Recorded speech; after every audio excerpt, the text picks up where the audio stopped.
नमस्ते, हजुरहरूलाई स्वागत छ मेरो एसएमटी कोचिङ क्लासेसमा। आज म हजुरहरूको लागि रेसियो एनालाइसिसको बारेमा एउटा भिडियो लिएर हजुरहरूको माझ उपस्थित भएकी छु। जुन मन परेमा लाइक, कमेन्ट, सेयर र सब्सक्राइब गर्नु नभुल्नुहोला। अब रेसियो एनालाइसिस भनेको के हो त? कुनै पनि वित्तीय विवरण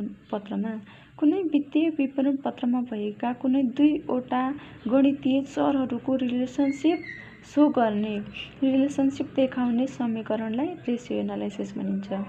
रेसियो एनालाइसिस भनेको के हो त? कुनै पनि वित्तीय विवरण हुनु पर्यो, त्यसमा दुईवटा गणितीय चरहरूको रिलेसनसिप देखाएको हुनुपर्छ। त्यस्तो समीकरणलाई के भनिन्छ त? रेसियो एनालाइसिस भनिन्छ। रेसियो एनालाइसिसका युजरहरू share holder, employee, bank, government stake होल्डरहरू आदि हुन्। Ratio analysis is a quantitative process of obtaining a look into a firm's functional efficiency, liquidity, revenue, and profitability by analyzing its financial record and statement. Ratio analysis is a very important factor that will help in doing an analysis of the fundamental of equity. अनुपात विश्लेषण दुईवटा चरहरू बीचको सङ्ख्यात्मक र गणितीय सम्बन्ध अभिव्यक्त गर्ने गणितीय रूपलाई रेसियो एनालाइसिस भनिन्छ। Ratio analysis is used as a technique to quantitate the relationship between two or more sets of financial data taken from income statement and balance sheet. It provides the information relating to strength and weakness of a financial data in relationship to other. Ratio एनालाइसिसले कुनै पनि financial संस्थासँग सम्बन्धित सूचनाहरू, जस्तै त्यसको सफलता र दुर्बलताहरू के कस्तो छ, फाइनेन्सियल डेटाहरू एकदम सुइटेबल छन् कि छैन भन्ने कुरालाई सो गर्दछ। यसको इम्पोर्टेन्टहरू, रेसियो एनालाइसिसको महत्त्व के कस्तो छ त? रेसियो एनालाइसिसले फोरकास्टिङ एन्ड प्लानिङ गर्छ।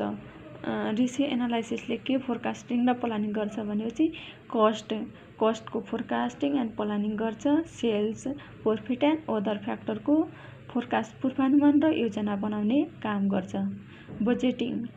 Budgeting is an estimating of future activity on the basic of past experience गत वर्षको अनुभवको आधारमा बजेट फ्युचरको लागि एस्टिमेट गर्ने काम रेसियो एनालाइसिसले गर्छ। Measurement of operating efficiency, ratio एनालाइसिसले अपरेटिङ एफिसिएन्सीको पनि मेजर गर्छ। Degree of efficiency in the management and utilization of it asset. Describe about limitation of ratio analysis. यो इम्पोर्टेन्ट, रेसियो एनालाइसिसको इम्पोर्टेन्ट र लिमिटेसनहरू पढाए जस्तो इक्जाममा आइरहेको हुन्छ, त्यसैले हामीहरूले यो कुरा पनि पढ्नुपर्ने हुन्छ। लिमिटेसन अफ रेसियो एनालाइसिसमा to ignore qualitative data. Ratio एनालाइसिसले गुणात्मक डेटालाई व्यवस्था गरी क्वान्टिटेटिभ डेटालाई मात्र ध्यान दिन्छ। यसले मानव पक्षलाई व्यवस्था गरेको छ। It based on historical data विगतको आधारमा भविष्यको अनुमान गर्न सके तापनि 100% सत्य हुन्छ भन्ने छैन। तर रेसियो एनालाइसिसले गत वर्षको डेटाको आधारमा भविष्यको अनुमान गरेको हुन्छ।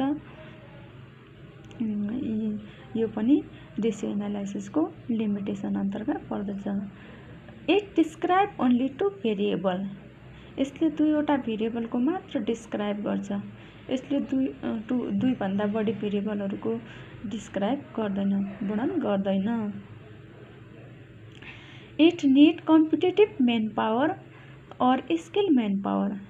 यसको लागि कम्पिटेटिभ र स्किल मेन पावरको आवश्यकता पर्छ। सामान्य जानकारी भएको मान्छेले रेसियो एनालाइसिस गर्न सक्दैन। अब ग्रुप अफ रेसियो एनालाइसिसभित्र के पर्दछन् त लिक्विडिटी रेसियो पर्छ, डेब्ट management ratio, asset management ratio, profitability ratio, marketable ratio. Liquidity ratio, liquidity management गर्ने रेशियो, लिक्विडिटी मैनेजमेंट गर्ने रेशियोले के को डिटरमाइन गर्छ भनेपछि ability to pay it short term डेब्ट अब्लिगेसन को एनालाइसिस गर्छ। Liquidity ratio is use to determine a company ability to pay short term डेब्ट obligation. The three main liquidity ratio are the current ratio, यस अंतर्गत current ratio पर्छ, quick ratio पर्छ and cash ratio. Liquidity ratio determine a company ability, company को ability determine गर्छ to cover short term obligation, short term loan दिने कि long term loan दिने त्यसलाई कसरी कभर गर्ने भन्ने कुरा लिक्विडिटी रेशियो अंतर्गत पर्छ। Application and cash flow where solvency ratio are concern with a long term ability to pay ongoing डेब्ट। लिक्विडिटी कुनै पनि फाइनेन्शियल कम्पनीले लगानी गर्दाखेरि डेब्टबाट पैसा ल्याउने कि इक्विटीबाट पैसा ल्याउने भन्ने कुराहरूमा पनि ध्यान दिनुपर्ने हुन्छ। अब हामीहरू यी रेशियो मध्ये लिक्विडिटी रेशियोको बारेमा आज फर्मुलाहरू याद गर्न गइरहेका छु। करेन्ट रेशियो इक्वल टु के हुन्छ त current ratio equal to current asset upon current liability. Current asset equal to current ratio equal to current asset upon current liability. Current asset अंतर्गत के पर्दछन् भन्ने कुरा थाहा पाउनुपर्ने हुन्छ। करेन्ट रेशियो अंतर्गत के पर्छन् त debtor, cash, bank balance, stock भनेको inventory, advance expenses, due to income, bills receivable, account receivable इटिसी।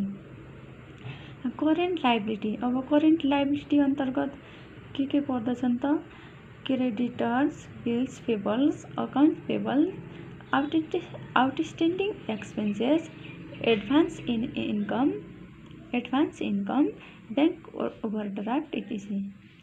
अब क्विक रेशियोलाई हामीहरूले liquidity ratio, acid test ratio भनेर पनि जान्नुपर्ने हुन्छ। एक्जाममा लिक्विडिटी रेशियो अथवा क्विक एसिड टेस्ट रेशियो भनेर आएको छ भने क्विक रेशियो भनेर थाहा पाउने। क्विक रेशियोको फर्मुला हुन्छ quick asset upon current liability. Quick asset भनेको के हो त current asset minus inventory. Quick asset भनेको के हो त current asset minus inventory minus prepaid. Cash and cash equivalent भन्नाले cash balance plus bank balance plus marketable security.